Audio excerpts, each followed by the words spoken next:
I'm Esteban Serrano, and I'm a rap dad. Dear Lil Stevie, the things you're exposed to, although it seems harsh, dangerous, and even horrifying now, are making a lasting impression on you for the better. God is using your toughest experiences to build you stronger. Keep your eyes on Him. My childhood was amazing. And as an adult, I sit here now and I see how every single experience that I had was preparing me for my life as an adult. The addicts you love, the addicts who are your heroes, are not bad people. They've just made bad decisions. Your love for them and your ability to see past their flaws and love them unconditionally will prove to be your strength. Growing up surrounded by people who are addicted to alcohol and other drugs, some of the men in my life that were the pillars of my childhood, I got to see them as humans. I got to see them as the men who poured into me, who loved on me, who supported me, who taught me everything that I know. And I got to see them at their weakest point, which is when they were under the influence. And I've never tried drugs. I've never drank liquor at all, just out of fear that I would turn into them at their worst. I never wanted to experience that. And I'm happy to say that all of them now have grown out of their addictions or have, dealt with it through rehab and through other things and have remained clean, all of them, thank God. But, and I know that that's not something that often happens, but that impacted me forever. It's the choice that I make now to never indulge and to be very careful. Like, I don't even drink coffee. Like, I don't drink anything that people had told me when I was growing up I could be addicted to. I never touched it because I knew that in my DNA was that gene of an addict. You've always gotten along with everyone, but you rarely made friends with anyone. You know how to blend in wherever you go, but you never quite fit in anywhere. You're not supposed to. You're different. Embrace it. Own it. It's not a setback. It's your advantage. Your individuality will be celebrated and reward you handsomely, both in life and in your career. So growing up,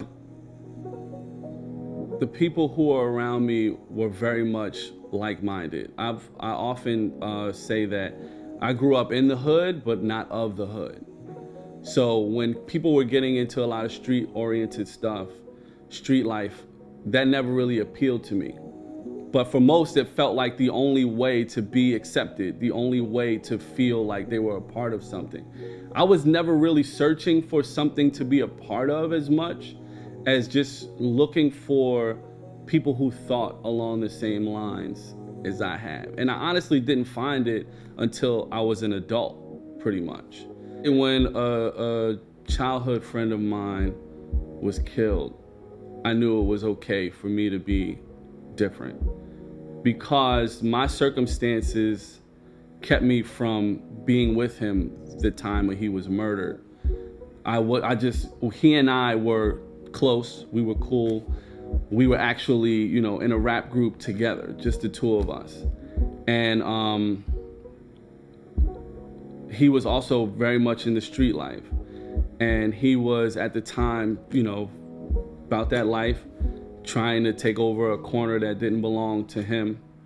And, that doesn't work.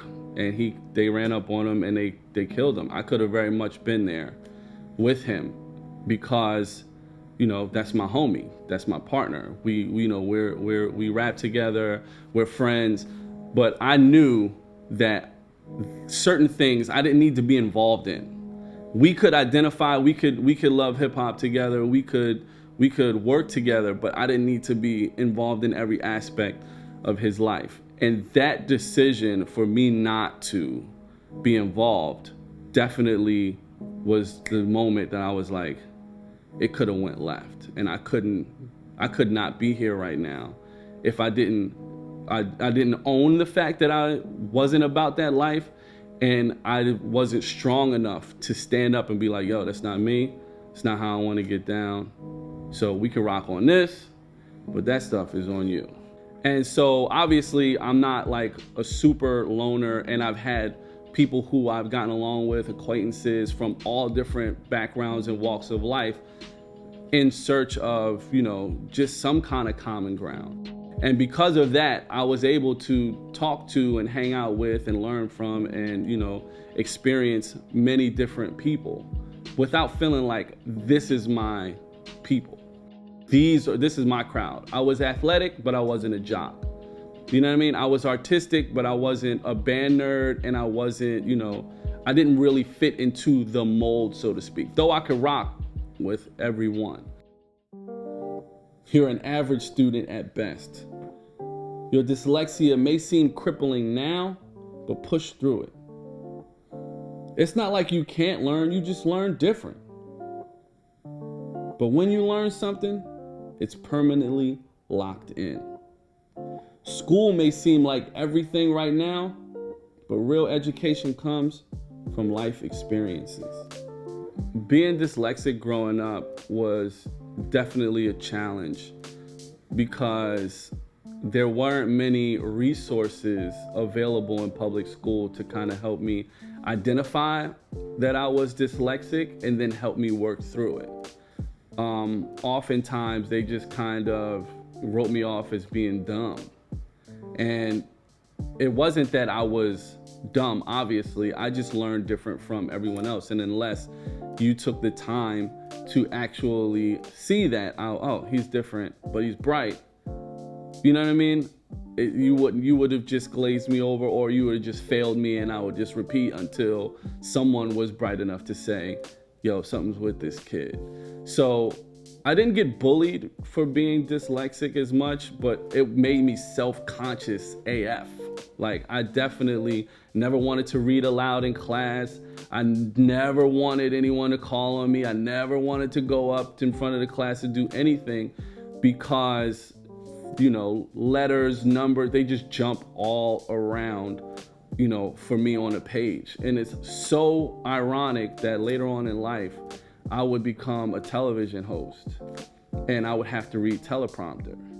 Now, letters and numbers and stuff on a piece of paper is moving already. When you add a teleprompter that scrolls, it's like impossible for me to read that. So me being able to overcome and, harness my dyslexia as a young kid helped me when I became an adult. Honestly, people think of dyslexia as crippling. I've heard people say, oh, but he's dyslexic. So like just writing that person off and putting a cap on their abilities because they learn different. And I think that that's insane. I feel like a lot of times that happens with autism as well. But from everything that I know about both, it doesn't stop you from learning. It doesn't cap, like you can't say a kid with dyslexia will never exceed an 8th grade education. That's like insane. Some people with dyslexia go on to do amazing things because they learn how they learn, and then they shape their education around their strengths and abilities. You've lived many lifetimes. You've had so many experiences to tap into, and you know how to tap into them. I don't want to spoil your journey for you, but that dream you're holding in your head pales in comparison to your actual life. You wouldn't even believe it if I told you where you were headed in 5, 10, or even 20 years. One thing above all else, maintain your relationship with God at all costs. This is your superpower. God dwells within you as you. If I can go back and talk to my younger self or change anything that I experienced, I would not at all. Every single experience that I've had has made me who I am, and every experience that I've had, more importantly, has just confirmed and reaffirmed every step of the way my relationship with God. Like, honestly, I've been in scenarios where I should have been killed, both with my friend, like I mentioned earlier, being on that corner with him, or another time where I literally was shot at and I never got hit.